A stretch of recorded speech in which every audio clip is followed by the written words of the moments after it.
आम आदमी पार्टी की सरकार बनने के बाद केजरीवाल ने बुलाई कैबिनेट की पहली बैठक। दिल्ली में अगले आदेश तक अतिक्रमण के खिलाफ किसी भी कार्रवाई पर रोक।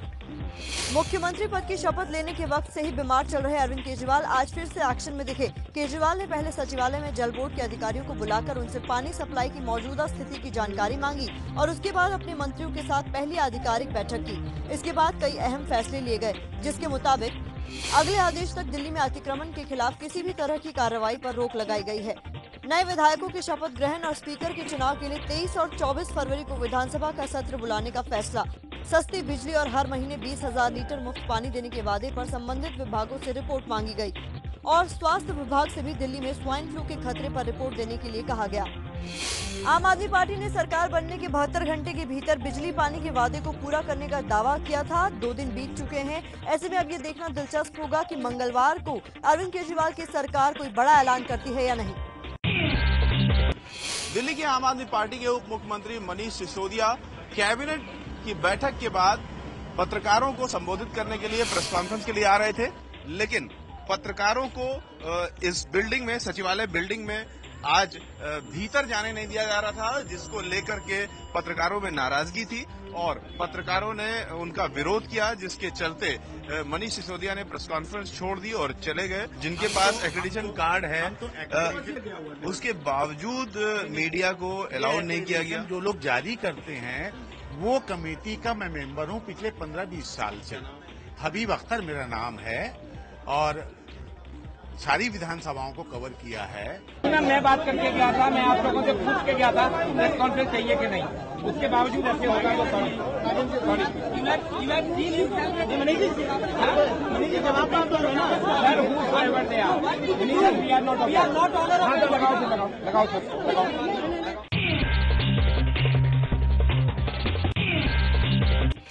कांग्रेस का मध्य प्रदेश के मुख्यमंत्री शिवराज सिंह पर बड़ा आरोप। कहा व्यापम भर्ती में 48 लोगों के नाम की पैरवी की थी, लेकिन एक्सेल सीट से बाद में उनका नाम हटाया गया। मध्य प्रदेश से जुड़े कांग्रेस के बड़े नेताओं ने आज भोपाल में प्रेस कॉन्फ्रेंस कर शिवराज सिंह चौहान पर गंभीर आरोप लगाए। कांग्रेस ने एक एक्सेल सीट जारी करते हुए दावा किया कि व्यापम घोटाले की जांच रिपोर्ट में बड़े पैमाने पर छेड़छाड़ की गई है और रिपोर्ट में 48 जगहों से शिवराज सिंह चौहान का नाम हटा दिया गया है। 31 जगह पे मुख्यमंत्री की बजाय सिर्फ मंत्री लिख दिया गया। एक जगह मुख्यमंत्री की बजाय मिसेस लिख दिया गया, M/S। आज मैंने जो शपथ पत्र दिया है वो अब चुनौती है शिवराज सिंह जी के सामने। या तो आप इस्तीफा दीजिए या मेरे को प्रोसिक्यूट करिए गलत शपथ पत्र देने के रूप में।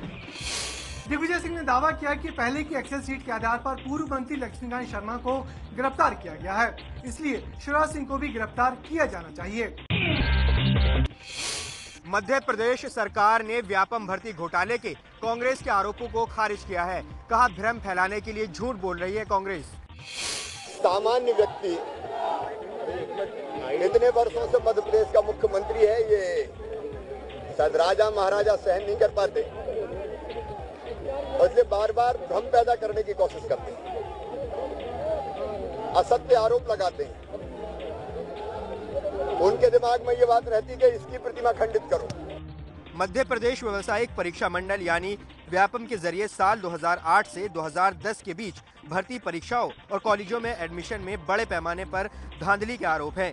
इस मामले में मध्य प्रदेश के पूर्व शिक्षा मंत्री लक्ष्मीकांत वाजपेयी भी जेल जा चुके हैं। शिवराज सिंह चौहान के कार्यकाल में सामने आए इस घोटाले की जांच फिलहाल एसआईटी के जिम्मे है, जिसका गठन जबलपुर हाईकोर्ट ने किया है। पटना हाईकोर्ट ने दिया है बिहार की जीतन राम मांझी सरकार को बड़ा झटका। कोर्ट ने बड़े फैसले लेने पर लगाई रोक। कहा सिर्फ रूटीन फैसले ही ले। बिहार की जीतन राम मांझी सरकार को 20 फरवरी को सदन में बहुमत साबित करना है। हालांकि बीजेपी साफ नहीं कह रही है, लेकिन जीतन राम मांझी को भरोसा है कि बीजेपी उनके साथ खड़ी है। अभी जीतन मांझी के पास 12 विधायक हैं, जिनके सहारे उनकी नैया पार लगनी मुश्किल है। ऐसे में जीतन ने नीतीश पर फिर से हमला बोला है। इसलिए बनाया था उन्होंने कि हम उनका हाथ का कठपुतला बने रहे। 2 महीना 2.5 महीना तो हमने देखा, सारा काम किया उनका, और आज जब नहीं करने लगे, आज जब हम इंडिपेंडेंट होकर के काम कर रहे हैं तो उनको बुरा लगा। हालांकि बीजेपी ने अभी तक अपने पत्ते नहीं खोले हैं। बीजेपी कह रही है कि समर्थन देंगे या नहीं, इसका फैसला सदन में करेंगे। बिहार में सत्ता के लिए शुरू हुआ महाभारत 20 फरवरी से पहले थमने वाला नहीं दिख रहा है। बीजेपी के भरोसे पर बगावत का झंडा उठाकर घूम रहे जीतन राम मांझी जहां दिल्ली में बीजेपी नेताओं के चक्कर लगा रहे हैं, वहीं दूसरी ओर बीजेपी की सहयोगी शिवसेना ने बीजेपी पर सवाल उठा दिए हैं। मुख्यमंत्री जीतन राम मांझी बहुमत साबित करने से पहले दिल्ली में बीजेपी नेताओं से मुलाकात कर अपनी ताकत बढ़ाने में जुटे हैं। बीजेपी के नेताओं से मैं नहीं मिल रहा हूं, भारत सरकार के मंत्री से मिला हूं और राज्यपाल से मिलने आया हूं। हम तो सब पर कहा है कि हम अच्छा काम किया है, हमको जो समर्थन देना चाहते हैं उनको हम धन्यवाद दें। बीजेपी भले ही अभी समर्थन देने पर अपने पत्ते नहीं खोल रही है, लेकिन शिवसेना ने बीजेपी पर हमला बोल दिया है। शिवसेना ने कहा है कि अगर बीजेपी मांझी का समर्थन करती है तो ये काला दिन होगा। शिवसेना ने यह भी कहा है कि ऐसा करके बीजेपी कमीशन खोरी को स्वीकार करने वाले मुख्यमंत्री का समर्थन करेगी। जम्मू कश्मीर में 20 फरवरी को बन सकती है पीडीपी और बीजेपी की सरकार। 1-2 दिन में प्रधानमंत्री नरेंद्र मोदी और पीडीपी नेता मुफ्ती मोहम्मद सईद की हो सकती है मुलाकात। जम्मू कश्मीर में सरकार बनाने का रास्ता साफ होता नजर आ रहा है। सरकार बनाने को लेकर बीजेपी और पीडीपी के बीच सबसे बड़ा रोड़ा धारा 370 है। बीजेपी ने चुनाव से पहले जम्मू कश्मीर को विशेष राज्य का दर्जा देने वाली धारा 370 को हटाने को लेकर सहमति बनाने का वायदा किया था, लेकिन पीडीपी बीजेपी से लिखित में भरोसा चाहती है। वो जम्मू कश्मीर को विशेष राज्य का दर्जा देने वाली धारा 370 को नहीं हटाएगी। इसके साथ ही दोनों के बीच एक कॉमन मिनिमम प्रोग्राम भी तैयार किया जा रहा है, जिस पर दोनों पार्टियां सरकार चलाएंगी। कोशिश की जा रही है कि बजट सेशन से पहले जम्मू कश्मीर में सरकार बन जाए। जम्मू कश्मीर में बीजेपी और पीडीपी की सरकार तो बन जाएगी, लेकिन बड़ा सवाल यह है कि क्या बीजेपी को अपनी बरसों पुरानी नीतियों से समझौता करना पड़ेगा। पश्चिम बंगाल में ममता बनर्जी का जादू बरकरार। तृणमूल कांग्रेस ने भारी अंतर से जीते लोकसभा और विधानसभा के उपचुनाव। टीएमसी के ये कार्यकर्ता और समर्थक पश्चिम बंगाल के उपचुनाव में मिली भारी जीत का जश्न मना रहे हैं। राज्य की बनगांव लोकसभा सीट और कृष्णगंज विधानसभा सीट के लिए हुए उपचुनाव में टीएमसी को शानदार जीत मिली है। बनगांव लोकसभा सीट पर टीएमसी उम्मीदवार ममता बाला ठाकुर ने सीपीएम उम्मीदवार को 2,11,000 वोटों के भारी अंतर से हरा दिया।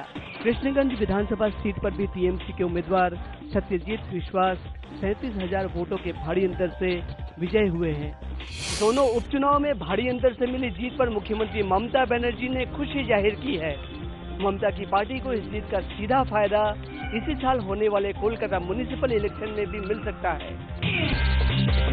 एमएनएस अध्यक्ष राज ठाकरे ने कार्टून के जरिए फिर एक बार साधा प्रधानमंत्री नरेंद्र मोदी पर निशाना। राज ने मोदी के उस बयान पर चुटकी ली है जिसमें उन्होंने शरद पवार से अपनी दोस्ती का जिक्र किया था। ये वही कार्टून है जिसके जरिए एमएनएस अध्यक्ष राज ठाकरे ने पीएम नरेंद्र मोदी और एनसीपी अध्यक्ष शरद पवार पर साधा है निशाना।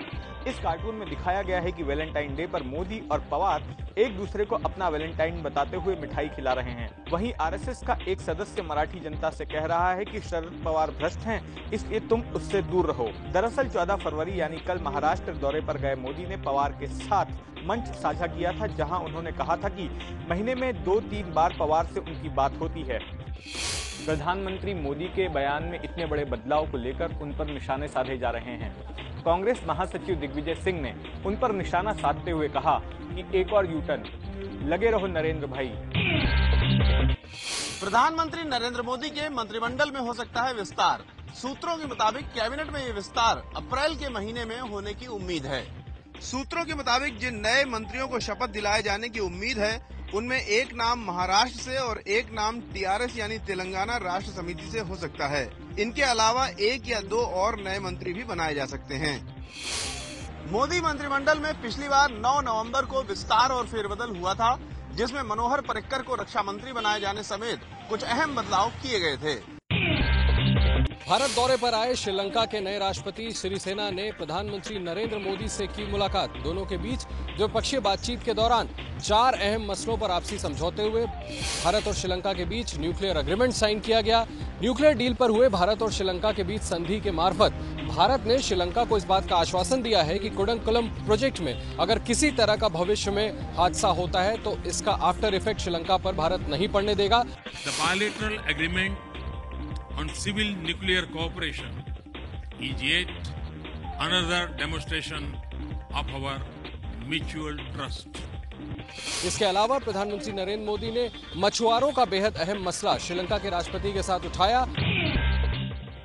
भारत श्रीलंका समझौते से आगे बढ़ते हैं और अगली खबर में देखिए, महाराष्ट्र की राजनीति में मशहूर नेता आबा यानी आर पाटिल नहीं रहे।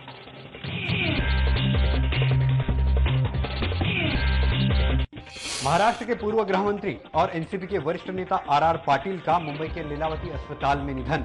पीएम नरेंद्र मोदी, राहुल गांधी और शरद पवार समेत तमाम हस्तियों ने जताया शोक।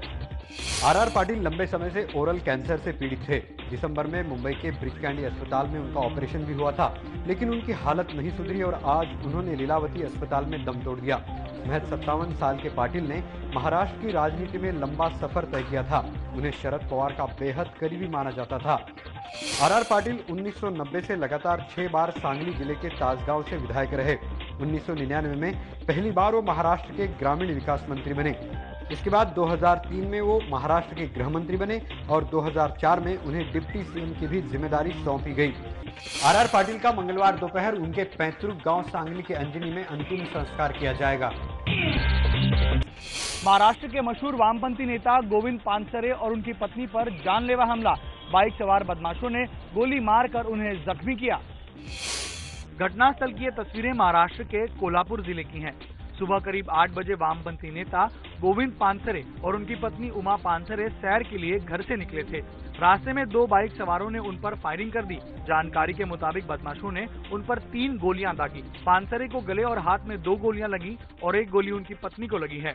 आसपास के लोगों ने गोविंद और उनकी पत्नी को निजी अस्पताल में भर्ती कराया, जहां उनकी हालत गंभीर बनी हुई है। महाराष्ट्र के सीएम देवेंद्र फडणवीस ने कड़ी कार्रवाई करने का निर्देश दिया है। एनसीपी अध्यक्ष शरद पवार, शिवसेना नेता संजय राउत और कांग्रेस ने भी इस घटना की निंदा करते हुए दोषियों के खिलाफ कड़ी कार्रवाई की मांग की है।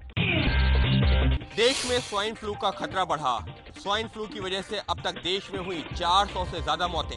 स्वास्थ्य मंत्रालय के आंकड़ों के मुताबिक फरवरी के शुरुआती 10 दिनों में ही देश में स्वाइन फ्लू की वजह से 216 लोगों की मौत हुई है, जबकि इस साल अब तक 400 से भी ज्यादा लोगों को स्वाइन फ्लू की वजह से अपनी जान गंवानी पड़ी है। राजस्थान और गुजरात स्वाइन फ्लू से सबसे बुरी तरह प्रभावित है। इस साल राजस्थान में 153 और गुजरात में 144 लोगों की स्वाइन फ्लू की वजह से मौत हुई है। वहीं पंजाब में 23 और हरियाणा में भी 15 लोगों की स्वाइन फ्लू की वजह से मौत हुई है। स्वाइन फ्लू की वजह से राजस्थान का जयपुर जिला सबसे ज्यादा प्रभावित है। इस साल अब तक स्वाइन फ्लू की वजह से जयपुर में 26 मौतें हो चुकी हैं। स्वाइन फ्लू तेजी से फैल रहा है, ऐसे में जरूरी है कि इसके लक्षणों को जान लिया जाए ताकि समय रहते इसका उपचार किया जा सके। स्वाइन फ्लू H1N1 वायरस से फैलता है। इसके गंभीर संक्रमण के कारण शरीर के कई अंग काम करना बंद कर देते हैं, जिसकी वजह से इंसान की मौत हो जाती है। स्वाइन फ्लू के प्रमुख लक्षण सिर में दर्द, बुखार, गले में खराश, खांसी, बदन में दर्द और सांस लेने में दिक्कत होना है। स्वाइन फ्लू का कुछ हद तक इलाज संभव है। इसके मरीजों का उपचार टेमीफ्लू और रेलिंजा नामक वायरस रोधी दवा से शुरुआती अवस्था में किया जा सकता है। डॉक्टर के अनुसार ये दवा फ्लू को तो नहीं रोक सकती, लेकिन इसके खतरनाक असर को कम जरूर कर सकती है। स्वाइन फ्लू से बचने का सबसे अच्छा तरीका स्वच्छता के नियमों का पालन करना है। भीड़ भाड़ वाली जगहों पर जाने से बचें। खांसते और छींकते वक्त मुंह और नाक को रुमाल या कपड़े से ढकें और मास्क लगाएं। दिल्ली में कार पार्किंग को लेकर मारपीट और गुंडागर्दी का मामला सामने आया है। मारपीट की तस्वीरें सीसीटीवी कैमरे में कैद हो चुकी हैं। सीसीटीवी की ये तस्वीरें 2 दिन पहले की हैं, जहां घर के सामने कार लगाने को लेकर विवाद इतना बड़ा कि मारपीट तक हो गई। बताया जा रहा है कि दिल्ली की सनलाइट कॉलोनी में रक्षा मंत्रालय में कर्मचारी रहे पीसी गोस्वामी का पड़ोस में रहने वाले केशव गुप्ता नाम के शख्स से विवाद हो गया। बाद में केशव गुप्ता ने अपने कुछ साथियों के साथ गोस्वामी से मारपीट की। इस झगड़े में 65 साल के बुजुर्ग पीसी गोस्वामी का हाथ फ्रैक्चर हो गया। मौके पर पुलिस वाले भी मौजूद थे, लेकिन आरोप है कि उन्होंने भी कुछ नहीं किया। सदैव आपके साथ किनारा देने वाली दिल्ली पुलिस की ये पुरानी आदत है। उसके सामने अपराध होते रहते हैं और वो आंखें मूंदे रहती है और अपराध होने के बाद डंडा पटकती रहती है। मुंबई के बिल्डर प्रदीप जैन की हत्या के मामले में आज टाडा कोर्ट ने अबू सलीम को दोषी ठहराया है। इस मामले में 3 और आरोपियों को भी दोषी करार दिया गया है। बिल्डर प्रदीप जैन की हत्या 7 मार्च 1995 को उनके जुहू स्थित बंगले के बाहर की गई थी। मुंबई के अंधेरी इलाके में जैन भाइयों की एक प्रॉपर्टी को लेकर हुए विवाद के बाद उनकी हत्या कर दी गई थी। बताया जा रहा है कि अबू सलेम इस प्रॉपर्टी को उन्हें देने की मांग कर रहा था, जिसे जैन भाइयों ने मना कर दिया था। इस मामले में मुख्य आरोपी गैंगस्टर अबू सलेम को ही बनाया गया था, जिसमें टाडा कोर्ट ने आज फैसला सुनाया है। कोर्ट ने अबू सलेम के अलावा मेहंदी हसन, अनीस कास्कर और बिल्डर वीरेंद्र झाम को दोषी करार दिया है। इस हत्या की पूरी प्लानिंग दुबई में की गई थी और हवाला के जरिए हथियार और पैसे पहुंचाए गए थे। IPL 8 में सबसे महंगे खिलाड़ी बने युवराज सिंह। दिल्ली डेयरडेविल्स ने 16 करोड़ देकर युवराज सिंह को खरीदा। क्रिकेट विश्व कप 2015 की टीम में जगह ना बना पाने वाले भारत के ऑलराउंडर युवराज सिंह IPL के 8वें सीजन में सबसे महंगे खिलाड़ी बन गए हैं। युवराज सिंह को दिल्ली की टीम ने 16 करोड़ रुपए में खरीदा। पिछली बार युवराज को बेंगलुरु की टीम ने 14 करोड़ रुपए में खरीदा था। युवराज के बाद विकेटकीपर दिनेश कार्तिक सबसे महंगे बिके। दिनेश कार्तिक को बेंगलुरु ने 10.5 करोड़ रुपए में खरीदा। कार्तिक के अलावा एंजेलो मैथ्यूज को दिल्ली की टीम ने 7.5 करोड़ रुपए में खरीदा। गेंदबाज अमित मिश्रा को दिल्ली की टीम ने 3.5 करोड़ रुपए में खरीदा। मुंबई इंडियंस ने एरॉन फिंच को 3 करोड़ 20 लाख रुपए में और पंजाब ने मुरली विजय को 3 करोड़ रुपए में खरीदा। IPL का ये 8वां सीजन अप्रैल में शुरू होगा, जबकि इसका फाइनल 24 मई को कोलकाता के ईडन गार्डन्स में खेला जाएगा। IPL में 16 करोड़ रुपए में खरीदे जाने के बाद युवराज सिंह के पिता योगराज सिंह ने महेंद्र सिंह धोनी पर बोला करारा हमला। पूछा धोनी को आखिर युवराज से दिक्कत क्या है। आखिर क्या वजह है कि युवराज सिंह के साथ महेंद्र सिंह धोनी की क्या प्रॉब्लम है। धोनी जी के साथ, हमारे महान कप्तान के साथ मिलकर उन्होंने बहुत सारी पारियां सी खेली, जहां पे हमने बहुत सारे टूर्नामेंट जीते। कैंसर होते हुए जबकि उनको मुझे अमेरिका इलाज के लिए ले जाना चाहिए था, वो हिंदुस्तान के लिए खेला कि पिताजी अगर मैं मर भी जाऊं तो फर्क नहीं पड़ता, मेरे खुदा, अपने अल्लाह खुदा से कहना कि मेरे हाथ में वर्ल्ड कप हो।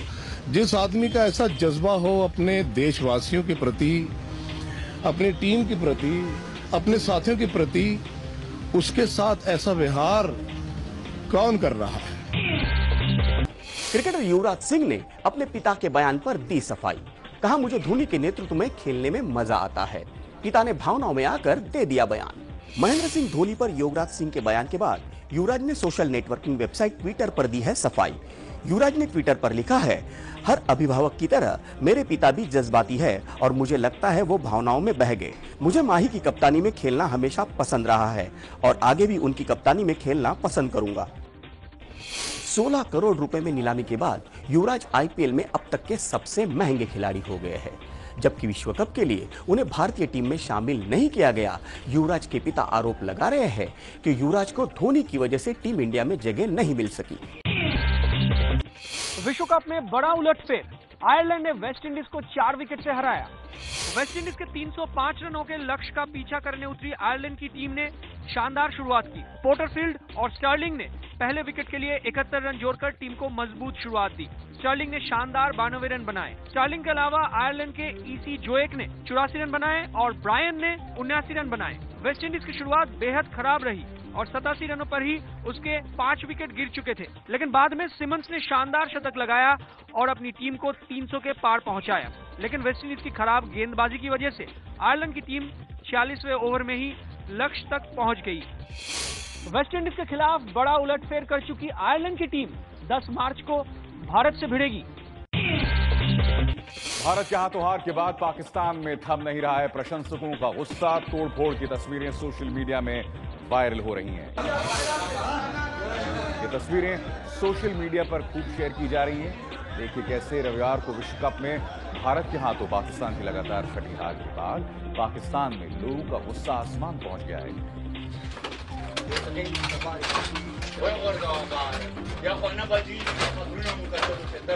5 साल तक इंतजार करते कि आज मैच जीतेगा, आज मैच जीतेगा, मगर इसने कभी जीते नहीं है। वर्ल्ड कप नहीं चाहिए था, हमें ये मैच चाहिए था। हमें बहुत मायूस किया पाकिस्तान टीम ने। हमने इंतजार किया लेकिन हमें मायूसी के सिवा कुछ भी नहीं मिला।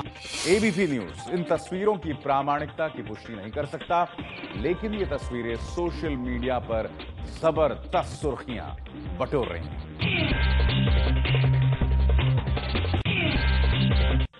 लीबिया में आतंकी संगठन ISIS ने मिस्र के 21 ईसाइयों की हत्या कर दी। मारे गए लोग मिस्र से यहाँ नौकरी करने आए थे।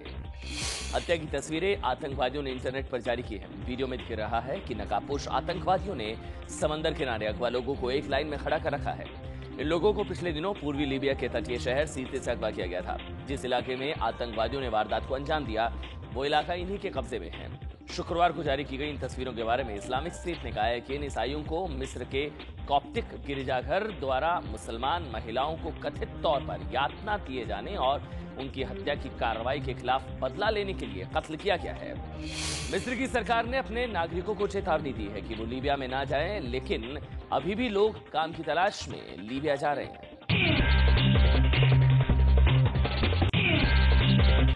शुक्रवार को रिलीज हुई फिल्म रॉय ने 3 दिनों में कमाए करीब 29 करोड़ रुपए। फिल्म में रणबीर कपूर और जैकलीन जैसे बड़े सितारों ने काम किया है। आज मुझको मिला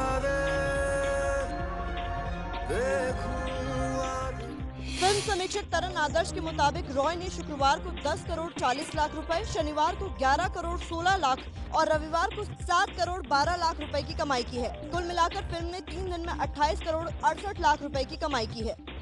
तरन आदर्श का मानना है कि फिल्म की कमाई पर विश्व कप में हुए भारत पाकिस्तान के मैच का भी असर पड़ा है। मैच के चलते रविवार को सिनेमा हॉल में उम्मीद से कम ही दर्शक पहुंचे।